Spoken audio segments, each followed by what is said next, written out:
Hey guys, welcome to another Bucs Banter with Dan hosting again this week, and with me I have your usual host Simon Conboy to talk about the Week 5 matchup of the Tampa Bay Buccaneers versus the New England Patriots. Say hello. So that game seems like so long ago now, doesn't it? It actually feels like it happened an age ago. This is the problem with Thursday night games, I suppose. But the Bucs are going to be happy for the rest. Long week. Yeah, it's our mini bye, I guess, since we don't get a proper one. Yeah, this is true. Well, it was a disappointing loss, I think. I mean, you seem to manage to hold in, but the biggest takeaway was the dysfunction on the offense, I think. Yeah, I mean, it was a strange game in a lot of ways because the bits of the Bucs, other than the kicking situation that I was worried about, actually held up pretty well. I thought defensively played probably our best game of the season. I mean, anytime you hold that Patriots offense, I mean, I know they were missing Gronk, but we were missing a ton of guys in the secondary, missing our two-star linebackers. To hold them to 19 points, get a couple of turnovers, finally generate a pass rush. Those were all massive positives. But yeah, Jameis Winston was, and the run game looked good. The offensive line played well again. But kind of like I mentioned in the review of the game, we were let down by a really poor game from Jameis Winston. Caught on in the fourth quarter, but just he was off target all night. And obviously the kicker, which it's got to be Nick Folk's last game in Tampa, so that's a plus. I mean, we did say that we were going to lose a game because of the kicking situation, and yeah, I just didn't think it would happen so soon. No. It's one of those games where it's disappointing because it feels like we had a decent shot at winning the game, and then to lose because of the kicking situation. You can't necessarily blame it entirely on the kicker. As I mentioned, Jameis was not good up until the fourth quarter, but it's such a huge part of it. When you're looking at a game where you lose by 5 points, you're in field goal range at the end of the game, but you can't kick it because you've already missed 3 of them. It's a tough loss to take, but a lot more positive than negative, I think, for the Bucs in general. Really? They're losing because of your kicker? I think that's a big negative. Yeah, that is, but we're going to have a new kicker, so that's a positive. It's hard to imagine them being worse. Don't say it, man. The football gods do not take kindly to assumptions. I'm not assuming anything. I'm just saying it's hard to imagine them being worse. I mean, frankly, Nick Folk has been that bad that even a slight improvement would be huge for this team. But no, it's just the Bucs have been inconsistent. They've struggled to put everything together in the course of one game. And outside of the Bears game, where everything broke for them early on, it's been, the offense has had the same problem it's had the last couple of years, where it's just passing game. It's like fits and starts. When Jameis gets going, he gets going and looks unstoppable. But when he goes cold, it can be for entire quarters at a time. But the offensive line play, that's been a big question mark all year. And the last couple of games, they've looked really strong. The run game looks really good. I'm very dubious of what we're doing offensively, coaching-wise. My issue being, it feels to me like the Buccaneers have got the approach of, we're going to do what we're going to do. And that's the game plan. And we're going to stick to doing what we do. And then we kind of get away from it. And we're not very good at it necessarily in the first place, if that makes sense. Oh, no, Cardinals fan over here. We were just ranting on the pre-show about inability to adapt. So yeah, and I think we saw toward the end of this game, the Buccaneers did a better job of adapting to what the Patriots were doing defensively. Now, of course, they went a bit more prevent, but we started going underneath. and going for more yards after the catch type throws, and had a lot of success with that. It's the same thing we did against the Giants. We weren't having much success outside, and then we start going to the guys in the middle, and they start making plays, and it opens stuff up for the guys outside. We got away from the run game, and I have no idea why, because this game was close throughout. And on that first scoring drive, Doug Martin looked great in this game. Like, he looked really quick, looked elusive, ran with power. Like, he looked fantastic. I don't see why the Bucs got away from the run game when they were never really that far behind in this game. No, it's a shame really that his first game back, and he plays like a trooper, and they still lose because of one dude. I mean, let's not beat around the bush here. It's all on one dude's shoulders. Well, I mean, had the offense played better, I feel like the Buccaneers could have won this game handily, regardless of the kicker. I mean, defensively, I've got to talk about the job that they did. I mean, we were missing 2 safeties, missing 2 linebackers, and the first half, the Patriots were moving the ball very easily after a bit of a slow start. But we were getting constant pressure in this game. I know the Patriots O-line has not been great in pass pro this year, but we were generating massive pressure on Brady. I mean, he got beat up in this one. Multiple sacks, big strip sack that came at a huge point in the game when it really felt like the Bucs needed it to have a shot at coming back. Weren't able to capitalise on it, but that's goes back to the offensive issues. But to get a pick on Brady, to get all those hits, we contain the run game. Their run numbers look better than they were because of one big run that they had.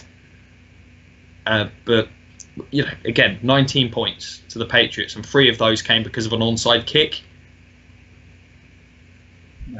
You'll take that. That's a good defensive performance, especially with the way Brady's played this season, where he's been a legitimate MVP candidate. He's been on fire, and I mean, they were missing Gronk, but as I say, that's offset by the guys we were missing, I think.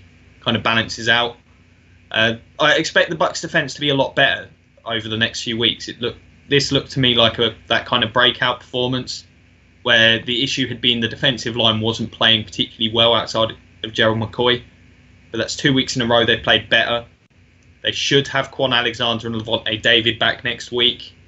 The safeties, we'll see if they're back, but if they're getting healthy, I think things are looking up for that group. And offensively, it's just down to Jameis to become more consistent, because his decision-making wasn't the problem in this game. He's still guilty of staring guys down every now and then, but he was just off target. There were a lot of throws that he made that were pretty easy throws that he just missed. The Buccaneers had some big drops in this game, particularly on third downs. I mean, it took him until near the end of the third quarter to convert a third down. So, yeah, it's a weird performance where, yes, we lost and there were some big issues, but for the most part, the team played pretty well. And I think you're generally going to have to play pretty well to have a shot at beating the Patriots. And the Bucs had a shot. 3 seconds to go if they managed to make that pass. Yeah, you're talking about one of the backs of the season. But the thing is, though, you should never have been put in that position to begin with. I mean, the Bucs had opportunities in this game that they just missed. Deshaun Jackson, first drive of the second half, down 13-7. Jameis once again misses him on a deep ball. It was a pretty easy throw. Jackson was wide open, would have been a walk-in touchdown. And I'm not sure why Jameis tries to throw these balls so hard. Yeah, I don't understand how you overthrow Deshaun Jackson. It's just you don't have to. That one was so wide open, you really don't have to put that much on it. You've just got to loft it out there and try and make it as easy for the receiver as you can. And it's trying to be a bit too precise with it, or maybe just not expecting the throw to be as easy as it is. I don't know. I think that's one of those plays, and there are a few of them in this game that I think are an example of a young quarterback, where you've got the third down throw early in the game to Doug Martin in the flat. That's a throw Jameis doesn't normally look for, but he made the right read, made a good decision, found his check down, and then just belts it over his head. And do you think Jameis gets a bit too flustered when he's down? in points. I don't think it's when I think he struggles sometimes to get in rhythm, and it has been an oddly. It's been a bit of a trend, an odd trend with primetime games when they're on national TV, where it looks like he comes out a bit too excited and misses some of these throws. I think on that horrible, wretched hive of scum and villainy that is undisputed, they were saying going into the game, Jameis was saying how in awe he was of Tom Brady and how much he wanted to meet him, and apparently those two on Undisputed decided that's why he played badly. Yeah, well, they're just it's been an ongoing thing where Jameis just goes through these cold streaks in games, and you've seen it's very common with young quarterbacks. But it's when he gets going, it looks great. Fourth quarter, he looked really comfortable, was making good reads, accurate throws. Decision making wise, he was good in this game. It's one of those experience things. People forget, I think, because he's been in the league, this is his third season. Even then, he's still a very young quarterback. He's 23. Yeah, but it's not really. I mean, it's his third season? He should be. I mean, I've not him in his third season and him in his first. There's only small differences, really. He's still overthrowing guys. He's still making long reads. He still seems to get a bit flustered. Yeah, when he's got a couple of points. I don't agree that he's flustered. I think he stays very calm in the pocket, and I don't think that the mistakes he makes are a result of him being flustered. I think it's that lack of experience knowing how to throw certain passes and when. And in this case, I would put it down to overexcitement. I think that's been the case in the primetime games where he's got a little too much energy, he's a bit too amped up, and he ends up overthrowing some of these passes. His mechanics aren't always spot on in some of these situations. He tends to look at his best, and this is why the Skip Bayless thing to me is absurd. I think if you watched him, he tends to be at his best when we're behind, and that's when he tends to find his rhythm. One thing I've been calling out for this Bucs team to do is use more no-huddle offense, because that tends to be when he looks at his sharpest, and I think it helps him settle down. And I think it might be a good idea for the Bucs to consider going to the no huddle early on in games, just to get him settled in.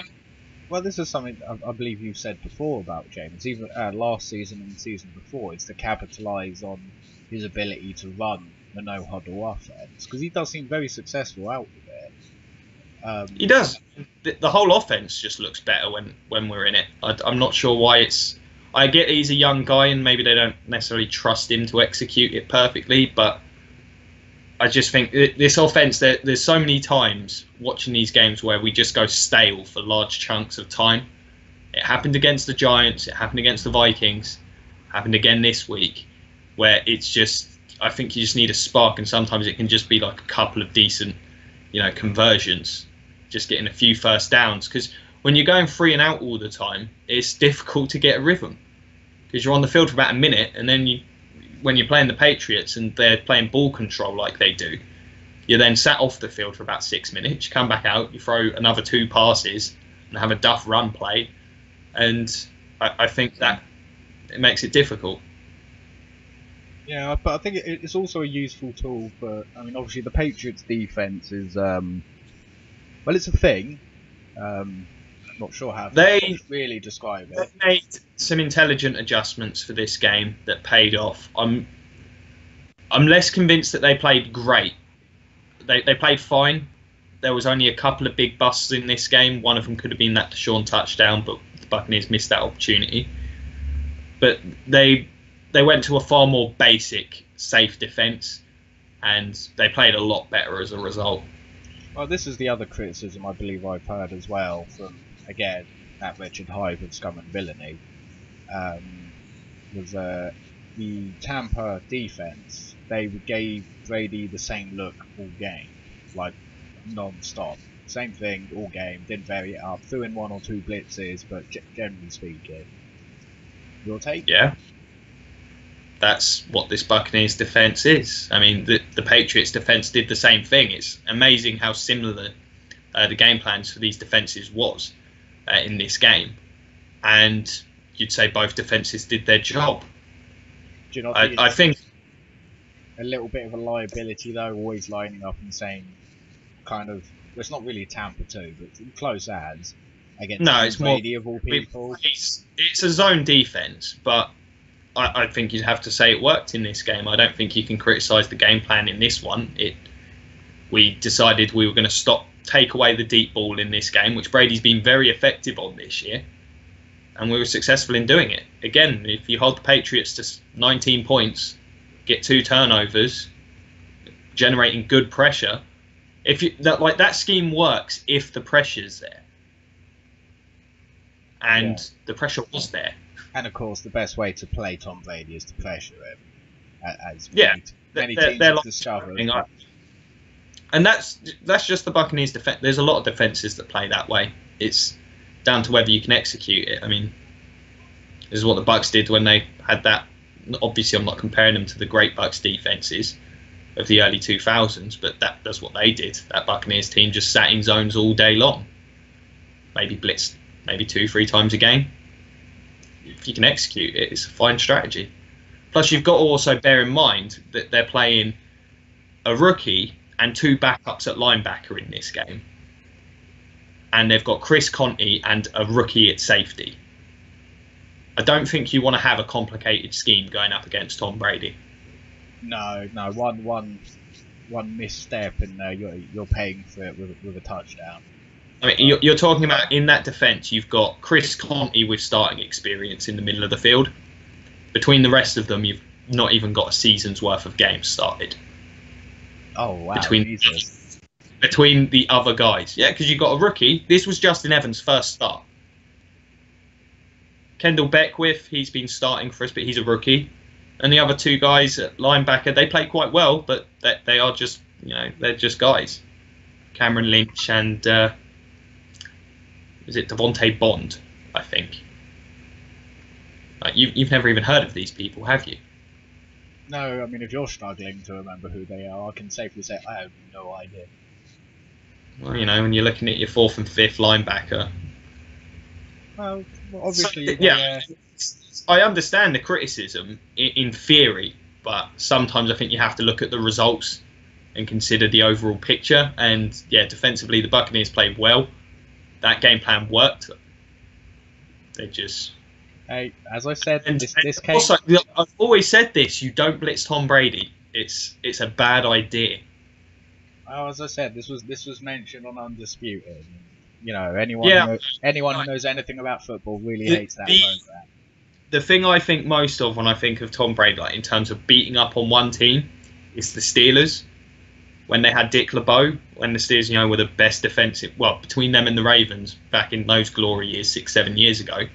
And he always beat the Steelers, and the Steelers blitzed like maniacs back then. Yeah, this is true. You don't blitz Tom Brady. It's a bad idea. You've got to beat him with 4-man fronts. Yeah, you can't give him those throwing lanes. That's the most important part. And you look Super Bowls, that's what they were doing all game. Just rushing 4 men, getting heat. Yeah, well, I suppose we're inevitably going to bloody get onto it, but special teams. Well, yeah, the Bucs punter's great. Yeah, I think halfway through I had a really good game again. I think halfway through I was just like, why just get the punter to do it, to take the kick? So do you think? I can forgive the 58-yarder. Like, you can miss that. That's forgivable. That's a tough kick. And he missed it by a mile, and that immediately sent alarm bells. Like, if it's close, it's a tough kick. But the fact he missed it by a mile, having had the game he had last week, made me immediately worry about any future kicks. And it's inexcusable. So, do you think they made him walk the plank on the ship? Because I would have. Well, it's like at the end of the game, you can just see him sat there, and it's like, yeah, that's a man who knows he's just lost his job. Yeah. Turns out you should have fired both kickers in the off season. You should have just got the punter to do all the kicks. Well, anyone who watched this show last week or any of my game reviews knows I've been calling for this because we did say. And this is the one I love saying "I told you so," but in this case, I'm really unhappy about it. Oh no, I like saying "I told you so" because this isn't my team, so I fucking told you so. But moving on. Tell me, I didn't need telling. I was well aware. No, I know. Right, I suppose time to start wrapping up a bit. Is it overall? Look, we got to look forward. This is an overall show. This isn't a review. That's what I was getting on to without you interrupting. Is general takeaways from the game looking forward now. Obviously, you've got the problems of Winston with inconsistency. I think is the name of the game for him right now. Whether or not he comes out hot or cold was like a coin flip. So what are your thoughts going forward on the offensive side of the ball for the Bucs? Well, on the offensive side, I think they've got to make an adjustment earlier in games to try and get him going early, whether it's calling more short plays. Because you've got to bear in mind, the Buccaneers lead the league in yards, like air yards per throw. And it's not even close, because I think the league average is about sort of 7 or 8 yards, and the Buccaneers are hovering around 12. So, and you've only got to watch this Buccaneers team to, this is a vertical team. I think maybe try and tone that down a little early in games. Maybe use the hurry up a bit more. I think with Doug Martin being back and looking pretty good, the offensive line is improving almost weekly, it seems. Well, they played well the last couple of weeks. The team should be more balanced. So there should be less pressure on Winston, and that should help. Well, he's definitely going to have no pressure next week, so you ain't got no worries there. Yeah, so I think offensively, if they can just... And it will just happen, I think, at the end of the day. He's a third-year quarterback. It's just one of those things. Like, just more experience means he'll get more consistency. It tends to be the case. Would there be any merit to, changing the game plan up and using, Mike Evans, big-bodied receiver, using him more, in the intermediate crossing route? We use him at yards after the catch. To be fair, that's how we use him at the minute. This year in particular, he's been running a lot of like curl routes, a lot of deep outs, and by deep outs, 10, 15 yards out routes. And I mean, over the middle of the field, that's Cameron Brate's territory. He had a couple of big drops in this game. That's another thing to make. Like, it's another missed opportunity the Buccaneers had. Actually, do you know the missed field goal that they had, the short one? Would have got them back in. Which short that one? There was a short one. There was a miss from 48 or 49, and there was the miss from 33. I think it was the 30 to 35 range. And that's the shocker of a miss. And that drive had Cameron Brate drop a really perfect throw right in the gut. Had him drop that, and then on the next play, Jameis scrambled to the right, ran it in for a touchdown, and had a stupid hold that was the opposite side of where the play was. And then missed the goal. So again, the Buccaneers missed opportunities in this game. So, but yeah, they need to clean that up. Don't be wrong, the Patriots were sloppy as well. They had a lot of flags in that one. But yeah, they just need to. Evans has been fine in this season. He's not been super efficient. Part of that's down to Jameis. The offense as a whole hasn't been particularly efficient, but I just think now with Doug Martin back there, they should be more balanced, and I think it should pay dividends. Do you think you'll start involving him in the passing game, or just keep him purely as a runner? He's primarily a runner, but he can catch some passes. But you're not going to see him, I don't think, used too creatively in the passing game. That's what Charles Sims' role in the offense is. Well, probably my bias. I place a lot of value on dual threat backs. I like having a guy who can run between the tackles, but can catch the ball. He can catch the ball, but you're not going to see him running like wheel routes or any of that fancy option type stuff. That's where, as I say, Charles Sims. That's what he's for. Humphries, though, he's having a really good season. He deserves props. Well, moving on to takeaways from the defensive side of the ball. Obviously, you guys have got some massive injuries. Your boy Guys should be coming back. Should be next week. I'm not sure Levante will definitely be back, but I think Kwon will be. So I haven't seen the injury report. It hasn't been one this week yet. First injury report will be tomorrow, I think. Oh, so we'll be able to cover it in the podcast then. Yeah, but it sounds to me like Kwon should be back. Levante's a maybe.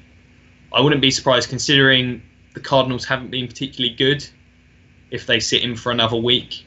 But at 2-2, games feel pretty big at this stage. So, but defensively, this was a really good performance. The secondary wasn't great. I still want to see Hargraves playing more aggressively because, God, was he picked on in that first half. But the safety play was okay. We're doing one of the trends this year, and I'm sure you probably heard it mentioned in some broadcasts. Teams are playing their safeties really deep. And it's took away. I think it's one of the reasons passing numbers are down somewhat. Teams are taking less chances because of these, too deep safety looks that they're seeing constantly. And I think the Bucs, it's really helped to them because we were pretty bad the last few years at giving up big plays, and they've kind of, other than that Vikings game where they were giving them up all day, they've really cut down on that. But the main thing was the pass rush was there, and that was good to see. If this team gets a pass rush, I think they're very good. So they're good against the run, and the secondary is still a bit iffy. But man, Brent Grimes, he's playing great this year. Well, I was going to say Grimes, since he's come back, seems to have been playing lights out. The rest of the secondary was always an issue, though. We've raised this in the pre-season podcasts. It's been a worry for a while, but yeah, they've not been atrocious considering the lack of pass rush, but they've not been a strength either. But the front seven is the strength of this D. They've got to play like it, and if they do, I think this team's got a good chance of winning some more games. Yeah, and especially in a fairly tough NFC just general this year.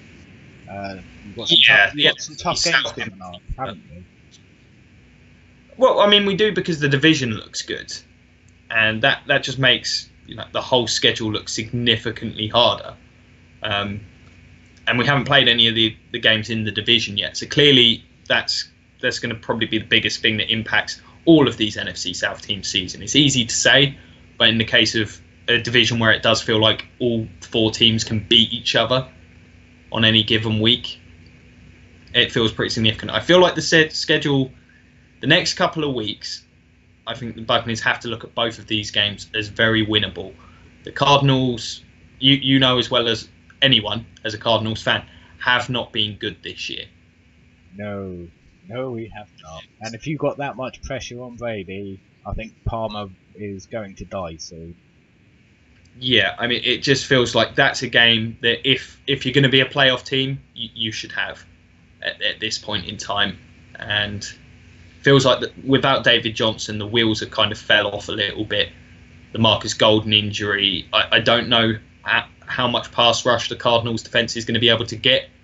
The one issue that I have as a Bucs fan heading into that game is Jameis has not been great against the blitz this year. So I figure that's what the Cardinals are going to do. Yeah, and we do obviously have you've got to contend with the defensive backs that we have, who have actually been playing really well this year for the Cardinals. Well, I mean, Patriots has been avoided. The safety play's been okay. The issue has been, and it was the same last year, the second cornerback spot. And I was discussing this with Arnie on lunch earlier. Deshaun Jackson could have a huge game in this one. Yeah, I'm wondering what the Cardinals will do actually with your two receivers, because in theory we should put Peterson on D-Jax because he can keep up with them. In theory, but you've also got Mike Evans on the other side, who's just as big a nightmare. I mean, we could always gamble, stick. Well, the problem you've got against the other Cardinals is the Cardinals like to play man, and they like to blitz.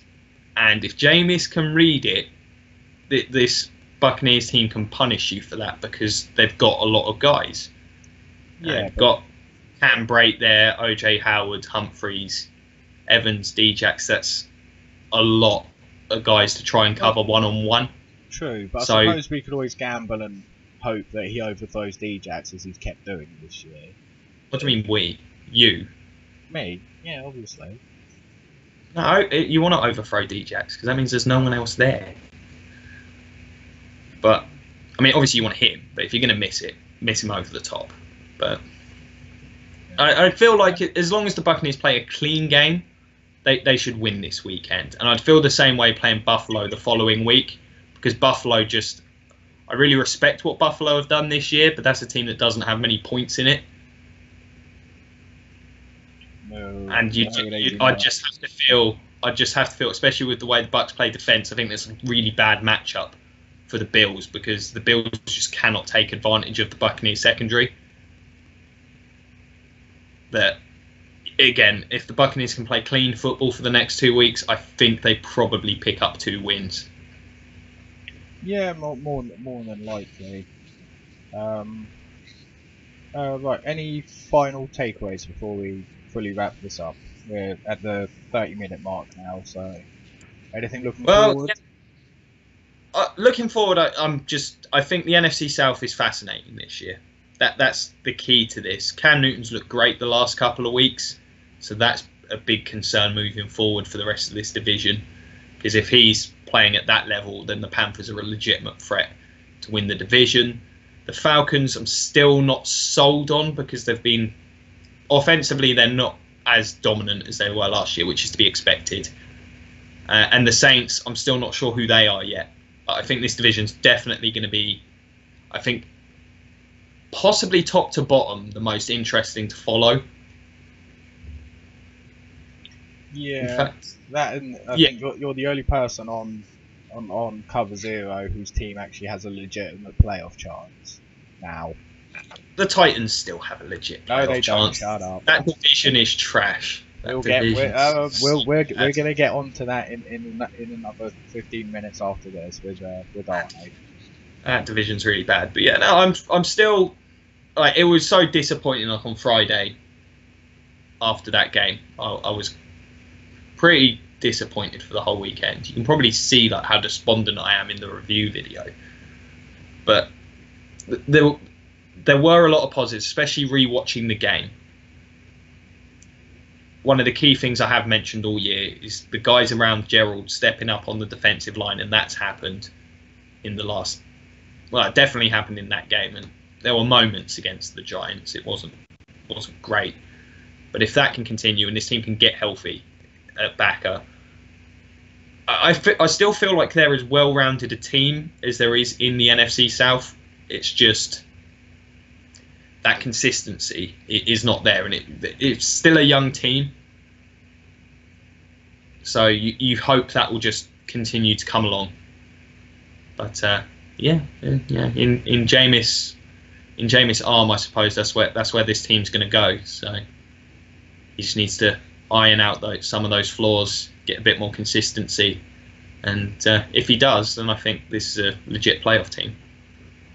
Well, we'll see. Obviously, I'm not rooting for you next week, but you know, hopefully good things will happen for the Bucs, especially once your injury bug has passed and you get your. Well, I can't complain too much. It's a nuisance, but compared to some teams in the NFL, like cough Vikings, cough Ravens. Yes, Minnesota has a thing against knees. Apparently, it's just been both of those teams. It's been like 2-3 years, and the Chargers as well, just brutal. And the Giants at the weekend, losing all 3 receivers. 4. Who was the 4th? Some guy, like 4th-string dude, but they already had 3 guys out injured, and then Beckham went down. Kind of funny, actually. Yeah. Well, Beckham's done for the year. Is he not? Broken ankle. But we will cover this more tomorrow on the podcast. Yeah, we will. And unless... just to sort of finalise, feeling positive right now. Just if the Bucs can win these next 2 games, I'll be feeling good moving forward. They got to come up with these 2. Oh yes, definitely. Especially no bye week. Every game counts at this point.